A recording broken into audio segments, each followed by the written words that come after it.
Now let us start with the next one, that is fats. We are finished with the carbohydrates. Now we will start with the fats. Now in carbohydrates we have seen that the diet include a large proportion of cereal in the form of rice, chapati or roti, bhakri and bread, which contains carbohydrates, and cereals are a staple food. Now in fact you are going to see that some part of our energy requirement is also fulfilled by fatty food. They are telling that some part of our energy requirement is also fulfilled by fatty food, such as oil. You know very well. See, all means while preparing the vegetable or while doing any other thing related with the food, the oil is must. Then next one is ghee and butter. So this all include in the fatty foods. Then they are telling us that we get energy in the form of heat from the food. Means we are getting the energy in the form of heat from the food we eat. Heat is measured in kilocalories. Means it is measured in kilocalories. Hence the energy in food item is also measured in kilocalories. Then children of growing age need to get approximately 2000 to 2500 kilocalorie. They should get how much? 2000 to 2500. This much they should get a kilocalorie. And calories from the food they eat. In short, they are telling us that the children of growing age need to get approximately 2000 to 2500 calories from the food which they eat. Means which the food which you eat. Means the fatty substance, which are the fatty foods? They are oil, ghee and butter. You should eat that also, because by eating along with the vegetable you should include the ghee and butter for eating. Why? Because we get energy in the form of heat from the food which we eat, and it is measured in kilocalories. And always keep in mind, the children of growing age need to get approximately 2000 to 2500 calories from the food they eat. And always remember, in living thing, the process of taking in food and water and using it for growth and other purposes is called nutrition. What it is called? It is called as nutrition. It is very important. See, I am repeating again. In living thing, the process of taking in food and water and using it for growth and other purposes is called nutrition. And the constituents of food useful for this purpose are called nutrients. It is called as nutrients. So keep this in mind. Now let us start with the next one, that is proteins. We have seen about the carbohydrates, fat, and now we will see more about proteins. Now from which food we get the protein? That picture you can see in front of you. We need proteins for the purpose of growth, repairing the wear and tear of the body, and for other life process. We get protein from the sprouts, milk, and milk product, meat and eggs in our food. In the front of you, you can see the picture. In that you can see from which food items we are getting the proteins. See children, in your house also your mother is behind you. She always tell you to drink the milk. Why the mother always tell the child to drink the milk? Because the milk, from the milk we get more energy and we get the proteins also. And those who are eating the non-veggies, they can see that from the meat and the egg as well as from fish also we get more proteins. And if you have the proteins in your body, the resistant power increases and we get more energy from protein. So that's why we should eat all the food from where we get the proteins. Now let us start with the next one, that is minerals and vitamins.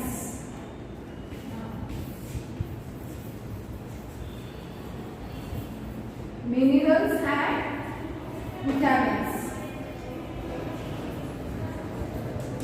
Now from where do we get the minerals and vitamins?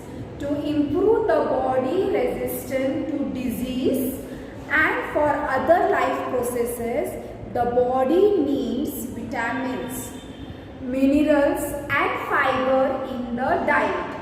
Now here they are telling us that to improve the body resistance to diseases, means to increase the immunity power, to increase the resistant power of the body.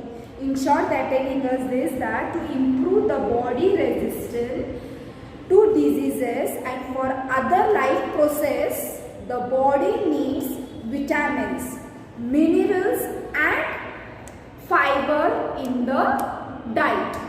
We obtain the nutrients mainly from vegetables and fruits.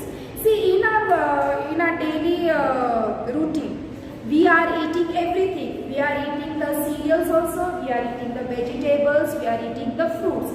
But in our diet, we should eat all the food which are required for our body, which are necessary for our body. See, some people are eating only the sprouts. They will not eat any milk product or they are not eating the non-veggies. It should not be like that. We should eat all the food by which we in our body, all things should go. Means all types of food, fruits, vegetables, non-veggies and milk product, by which our resistant power also increase. So in this they are telling us that to improve the resistance to disease and for other life processes, the body need vitamins. Means our body needs vitamins and minerals for increasing the resistant power. And we obtain this nutrient mainly from vegetables and fruits. So you should all eat vegetables as well as fruit. And they are also telling us that we require vitamins and minerals in small quantities. Means we require vitamins and minerals in small quantities, but that deficiency can lead to various diseases. Let us learn more about them. Now, the body needs several inorganic substances. They are called minerals. What they are called? They are called as minerals. What are the minerals? The body needs several inorganic substances. They are called as minerals. In front of you, you can see one table which gives the example of some minerals and provide information about their functions in the body, the various sources of the minerals as well as the diseases caused by their deficiency. Starting with the first one, mineral, that is iron. What is the function? Carrying oxygen to all parts of the body. Means iron carry oxygen to all parts of the body. Then what are its sources? Its sources is meat, spinach, apples and raisins. And deficiency disease is what? Anemia. Then second one, mineral is calcium and phosphorus. What are the function? Strengthen bones and teeth. And its sources are milk and milk products, green leafy vegetables, meat. And the deficiency diseases is bad teeth, brittle and weak bones. Third one, mineral is iodine. See the function of iodine. Controls growth, speed up chemicals reactions in the body. Then what are its sources? Resins, beans, fish, seafood. And deficiency disease is goiter. And the last mineral is sodium and potassium. What are the functions? Maintains the body's water, balance and functioning of the muscle and the nervous system. What are the sources? Salt, cheese, leafy vegetables, fruits and pulses. Then deficiency disease. What are the deficiency disease of this? It is inefficiency of muscles. So in this way we have seen about the various sources of the minerals as well as the disease caused by their deficiency. Now what are the vitamins? Now what is the vitamins? See in front of you, you can see water soluble vitamins.